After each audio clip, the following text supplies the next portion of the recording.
হ্যাঁ, দিনদার ধার্মিক মেয়ে দেখে বিয়ে করো।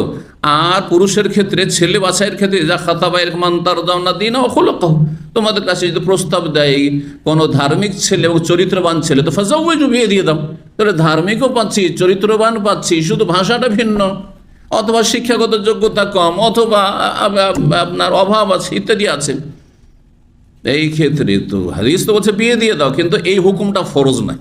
মাসলা জানেন, এই হুকুম ফরজ না যে আপনাকে একটা ধার্মিক ছেলে, হ্যাঁ গরিব, হ্যাঁ আপনি ধার্মিক ছেলেকে আপনি না করে দিলেন, আপনি হ্যাঁ ধার্মিক ছেলে, কিন্তু আমার জন্য জরুরি নয়, বিয়ে দাও।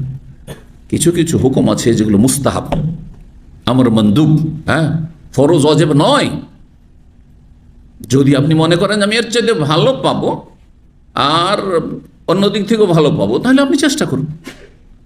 কিন্তু যদি দেখা যায় যে সময় গড়িয়ে গেছে, বয়স মেয়ের হয়ে যাচ্ছে, আর শুধু এই জন্য যে আমার মেয়ে যেমন ডাক্তার তেমন ডাক্তার হইতে হবে, আমার মেয়ে যেমন শিক্ষিতা তেমন শিক্ষিতা হইতে হবে, আমি যেমন পয়সাওয়ালা তেমন পয়সাওয়ালা হইতে হবে, আর ইত্যাদি ইত্যাদি, আমার ভাষাভাষী ওই রকমই হইতে হবে, এই করতে গিয়ে দেখা গেল পাওয়াই গেল না, আপনি জুলুম করে ফেললেন আপনি।